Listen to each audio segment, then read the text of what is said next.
এটা কোনো বিশ্বকাপ কিংবা বহুদলীয় আসরের দৃশ্য নয়, যেখানে স্বাগতিক দেশকে দেখা যায় সফরকারী দলকে নানা আয়োজনে বরণ করে নিতে। বরং এটা পাকিস্তান শ্রীলঙ্কার দ্বিপাক্ষিক সিরিজের দৃশ্য। গোটা শ্রীলঙ্কা দলকে শুভেচ্ছা জানাতে পাকিস্তান টিম নেমে পড়ল শ্রীলঙ্কান টিম বাসের সামনে। ফুল ছিটিয়ে শ্রীলঙ্কার প্রতি ধন্যবাদ জ্ঞাপন করে খুদে বাচ্চারা। বাবর, রিজওয়ান, সালমানরা মেন্ডিস ও আশালাঙ্কাদের বুকে জড়িয়ে নেয়। তবে এই খুশির মুহূর্তের কিছু সময় আগেও তৈরি হয়ে গিয়েছিল সংকটময় এক মুহূর্ত। পাকিস্তান পড়তে যাচ্ছিল ওদের দেশের নিরাপত্তার বড় প্রশ্নে। কারণ শ্রীলঙ্কার 7 থেকে 8 জন ক্রিকেটার ছাড়তে যাচ্ছিল পাকিস্তান সিরিজের মাঝপথেই। শেষমেশ লঙ্কান ক্রিকেট বোর্ডের কড়া হুঁশিয়ারি, নিরাপত্তা আরও জোরদার করতে সেনাবাহিনী মোতায়েন, এমনকি যে বিষয়ে পাকিস্তান সেনাপ্রধানের হস্তক্ষেপের পরই কেটে আসে শঙ্কা। কিন্তু কি হয়েছিল হঠাৎ? গত মঙ্গলবার পাকিস্তানের রাজধানী ইসলামাবাদে আদালতের সামনে এক আত্মঘাতী বোমা হামলায় নিহত হয় 12 জন। আর যেই হামলার পরই লঙ্কান ক্রিকেটাররা পাকিস্তানে নিজেদের নিরাপত্তা নিয়ে উদ্বেগ প্রকাশ করতে থাকেন। এরপর প্রথম ওয়ানডে ম্যাচে মুখোমুখি হয়ে দারুণ উত্তেজনাপূর্ণ এক ম্যাচ উপহার দেওয়ার পরই দ্বিতীয় ওয়ানডের আগে নাম প্রকাশে অনিচ্ছুক বেশ কয়েকজন ক্রিকেটারের পাকিস্তান ছাড়তে চাওয়ার বিষয়ে এক বিবৃতি প্রকাশ করে শ্রীলঙ্কান ক্রিকেট বোর্ড। এসএলসি জানায়, নিরাপত্তা উদ্বেগের কারণে পাকিস্তান সফর ছেড়ে গেলে সেই ক্রিকেটার কিংবা সাপোর্ট স্টাফদের বিরুদ্ধে আনুষ্ঠানিক পর্যালোচনা শুরু করবে সংস্থাটি। আর যার পরেই নড়ে চড়ে বসে পাকিস্তান ক্রিকেট বোর্ডও।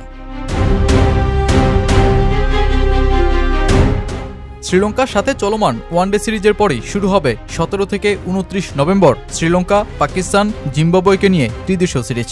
তাই শ্রীলঙ্কান ক্রিকেটারদের নিরাপত্তা ইস্যুতে সিরিজের মাঝপথে পাকিস্তান ছাড়াটা হতো পাকিস্তানের আরেকটা কালো ইতিহাস। 2009 সালের পর দীর্ঘ প্রায় 1 দশক নিজ দেশে আন্তর্জাতিক ক্রিকেট খেলা থেকে কার্যত নিষেধাজ্ঞায় থাকা পাকিস্তান এরপর সবকিছু গুছিয়ে আনতে শুরু করে। এমনকি 2019 সালে শ্রীলঙ্কার মধ্য দিয়েই পাকিস্তানে ফেরে টেস্ট। সবকিছু স্বাভাবিক করে ক্রিকেটে যখন বাইরের দেশগুলোকে নিজেদের দেশে আমন্ত্রণ জানাতে পারছে পাকিস্তান, তখন লঙ্কান ক্রিকেটারদের এই সিদ্ধান্ত পাকিস্তানকে ফের নিরাপত্তার বড় প্রশ্নে ফেলে দিত। তাই তো ক্রিকেটের গণ্ডি টপকে যা চলে যায় রাষ্ট্রীয় ব্যারিয়ারে। পাকিস্তানে নিযুক্ত শ্রীলঙ্কান হাই কমিশনারের সঙ্গে আলোচনা চালায় দেশটা। পিসিবি তুলে ধরে শ্রীলঙ্কান দলকে ঠিক কিভাবে নিরাপত্তা দেওয়া হবে এই সিরিজে। দেশটির ক্রিকেট বোর্ডের প্রধান ও দেশটির ফেডারেল স্বরাষ্ট্রমন্ত্রী মহসিন নাকভি জানান, খোদ পাকিস্তান সেনাপ্রধান আসিফ মুনির নিজেই শ্রীলঙ্কার প্রতিরক্ষা মন্ত্রী প্রমিথা বান্দারাকে নিরাপত্তা বিষয়ে আশ্বস্ত করেন। সবশেষ শ্রীলঙ্কান প্রেসিডেন্ট অনুরা কুমারা দিশানায়কেও লঙ্কান ক্রিকেটারদের বোঝানোর কাজটা সারেন। আর এত উচ্চ পর্যায়ে আশ্বস্ত হয়েই উদ্বেগ ভুলে দলটা পাকিস্তানে খেলার সিদ্ধান্ত নেয়।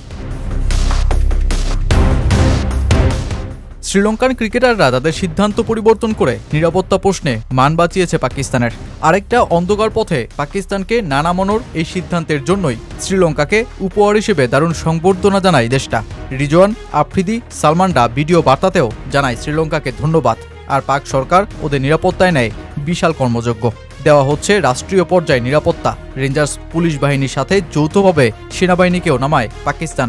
দলের জন্য আলাদা লিফট ও রেস্তোরাঁর জায়গা রাখারও সিদ্ধান্ত নেওয়া হয়েছে।